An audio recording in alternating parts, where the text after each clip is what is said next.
Namaskar. I'm a movie star. I'm 51 years of age. And I don't use Botox as yet. So I'm clean, but I do behave like you saw, like a 21-year-old in my movies. Yeah, I do that. I sell dreams, and I peddle love to millions of people back home in India who assume that I'm the best lover in the world. If you don't tell anyone, I'm going to tell you I'm not, but I never let that assumption go away. I've also been made to understand there are lots of you here who haven't seen my work, and I feel really sad for you.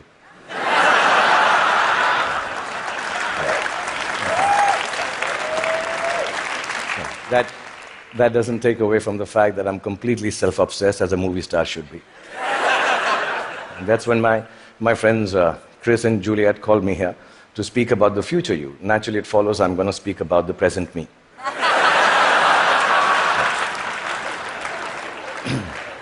Because I truly believe that humanity is a lot like me. It is. It's an aging movie star, grappling with all the newness around itself, wondering whether it got it right in the first place, and still trying to find a way to keep on shining regardless. I was born in a refugee colony in the capital city of India, New Delhi. And my father was a freedom fighter. My mother was, well, just a fighter like mothers are. And much like the original Homo sapiens, we struggled to survive. When I was in my early 20s, I lost both my parents, which I must admit seems a bit careless of me now.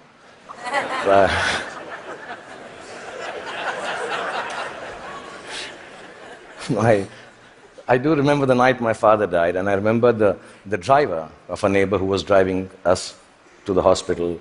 He mumbled something about dead people don't tip so well and walk away into the dark.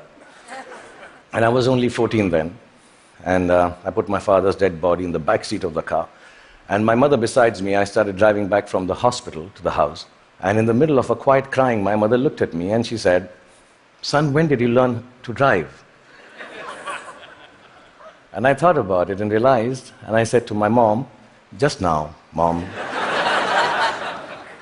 So from that night onwards, much akin to humanity in its adolescence, I learned the crude tools of survival. And the framework of life was very, very simple then, to be honest. I thought, you just ate what you got and did whatever you were told to do. I thought celiac was a vegetable, and vegan, of course, was Mr. Spock's lost comrade in Star Trek. You married the first girl that you dated, and you were a techie if you could fix the carburetor in your car. I really thought that gay was a sophisticated English word for happy. And lesbian, of course, was the capital of Portugal, as you all know. That was it. So we relied on systems created through the toil and sacrifice of generations before to protect us. And we felt that governments actually worked for our betterment. Science was simple and logical. Apple was still then just a fruit, owned by Eve first and then Newton, not by Steve Jobs. Till then, it was... And Eureka is what you screamed when you wanted to run naked on the streets. You went wherever life took you for work, and people were mostly welcoming of you. Migration was a term then still reserved for Siberian cranes, not human beings. Most importantly, you were who you were, and you said what you thought. Then in my late 20s, I shifted to the sprawling metropolis of Mumbai, and my framework, like the newly industrialized aspirational humanity, began to alter. In the urban rush for a new, more embellished survival, things started to look a little different. I met people who had descended from all over the world. Faces, races, genders, moneylenders. Definitions became more and more fluid. Work began to define you at that time in an overwhelmingly equalizing manner. And all the systems started to feel less reliable to me, almost too thick to hold on to the diversity of mankind and the human need to progress and grow. Ideas were flowing with more freedom and speed, and I experienced the miracle of human innovation and cooperation. And my own creativity, when supported by the resourcefulness of this collective endeavor, catapulted me into superstardom. I started to feel that I had arrived. And generally, by the time I was 40, I was really, really flying. I was all over the place. I'd done 50 films by then, and 200 songs. And I'd been knighted by the Malaysians. I'd been given the highest civil honor by the French government, the title of which, for the life of me, I can't pronounce even till now. So I'm sorry, France, and thank you, France, for doing that. But much bigger than that, I got to meet Angelina Jolie, yeah. For 2.5 seconds. And I'm sure she also remembers that encounter somewhere. Okay, maybe not. And I sat next to Hannah Montana on a round dinner table with her back towards me most of the time. Like I said, I was flying from Miley to Jolie. And humanity was soaring with me. We were both pretty much flying off the handle, actually. And then you all know what happened. The internet happened. I was in my late 40s, and I started tweeting like a canary in a birdcage. And assuming that, people who will peer into my world will admire it for the miracle I believed it to be. But something else awaited me and humanity. We had expected an expansion of ideas and dreams with the enhanced connectivity of the world. We had not bargained for the village-like enclosure of thought, of judgment, of definition that flowed from the same place that freedom and revolution was taking place in. Everything I said took a new meaning. Everything I did, good, bad, ugly, was there for the world to comment upon and judge. As a matter of fact, everything I didn't say or do also met with the same fate. 4 years ago, my lovely wife, Gauri, and me decided to have a third child. It was claimed on the net that he was the love child of a first child who was 15 years old. Apparently, he had sown his wild oats with a girl while driving her car in Romania. And yeah, there was a fake video to go with it. And we were so disturbed as a family. My son, who's 19 now, even now when you say hello to him, he just turns around and says, "But bro, I didn't even have a European driving license." Yeah, I mean, in this new world, slowly reality became virtual and virtual became real. And I started to feel that I could not be who I wanted to be or say what I actually thought. And humanity at this time completely identified with me. I think both of us were going through our midlife crisis.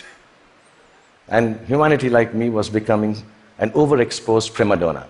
I started to sell everything from hair oil to diesel generators. Humanity was buying everything from crude oil to nuclear reactors. I even tried to get into a skin-tight superhero suit to reinvent myself.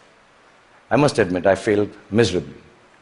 And just an aside, I want to say on behalf of all the Batmen, Spider-Men, and Supermen of the world, you have to commend them, because it really hurts in the crotch, that superhero suit. Yeah, I'm being honest, I need to tell you this, yeah.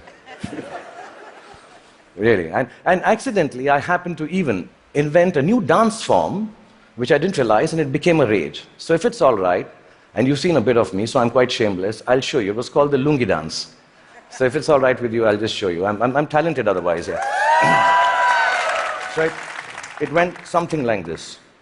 Lungi dance, lungi dance, lungi dance, lungi dance, lungi dance, lungi dance, lungi dance, lungi dance, lungi dance, lungi dance, lungi dance, lungi.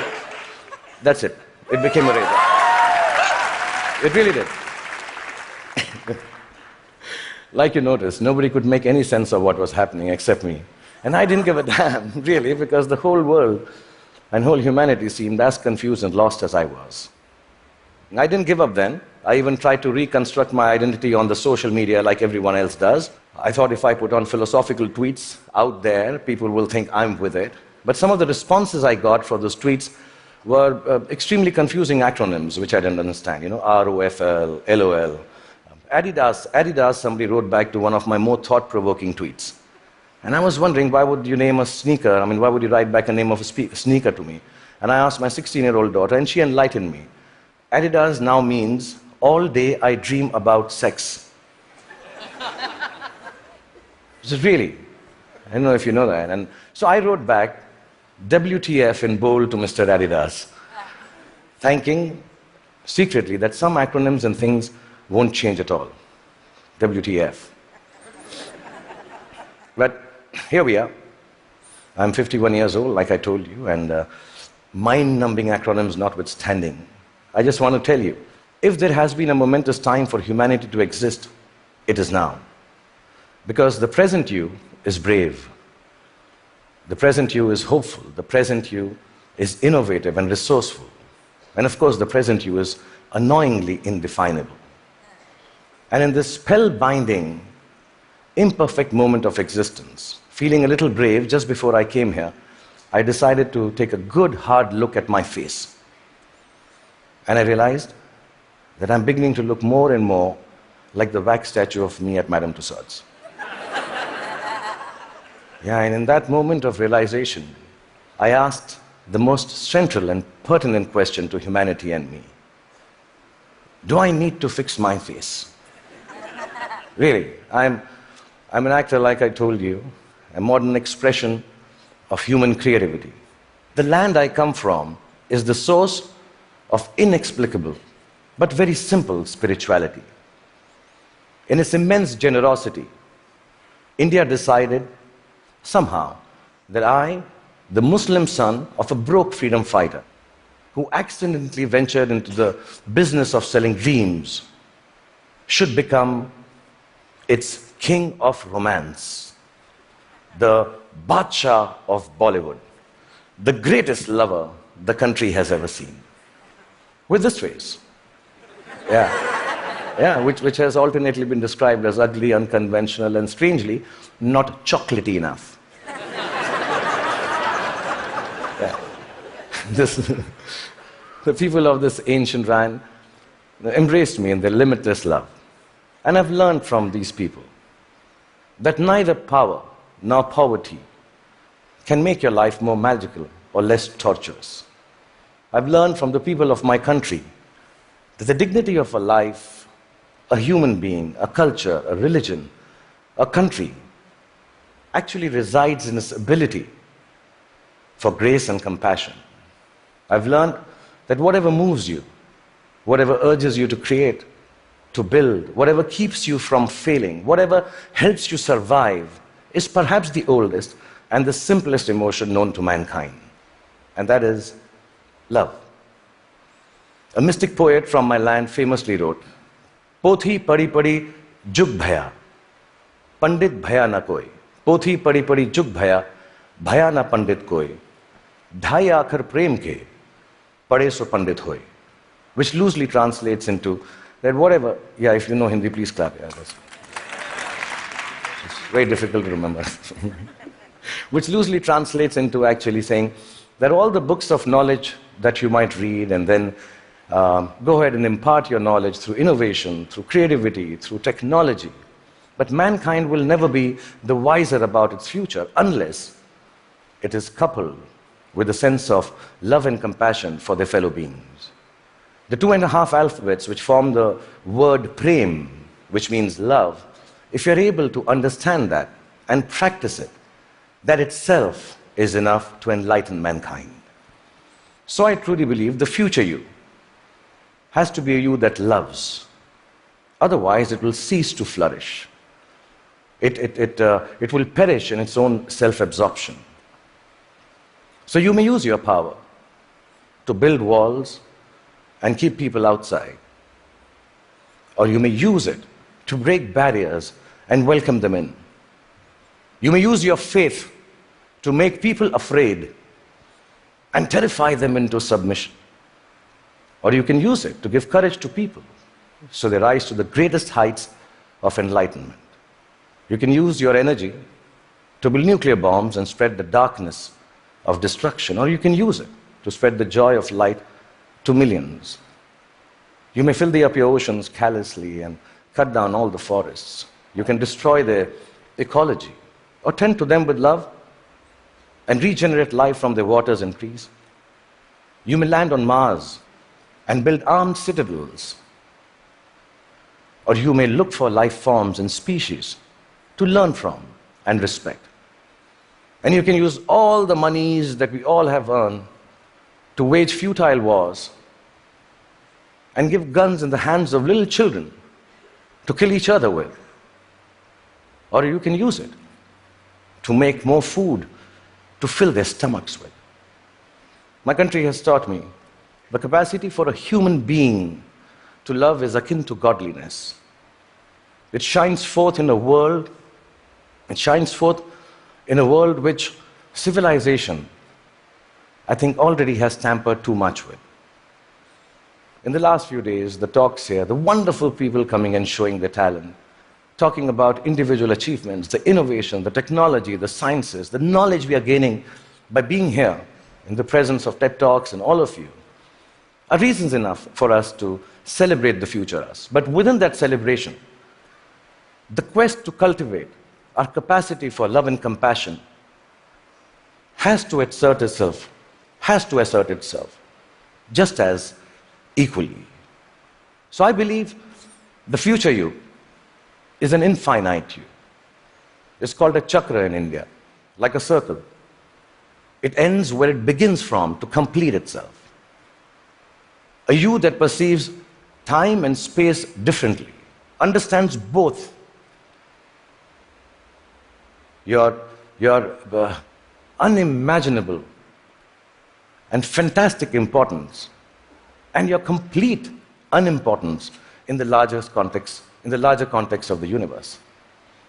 A you that returns back to the original innocence of humanity, which loves from the purity of heart, which sees from the eyes of truth, which dreams with the untampered, which dreams from the clarity of an untampered mind.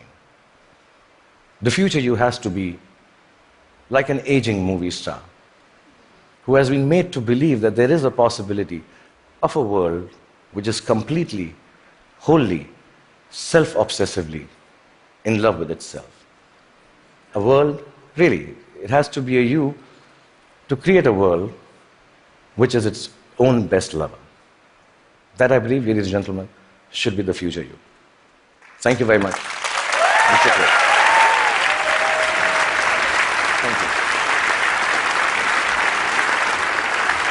Thank you.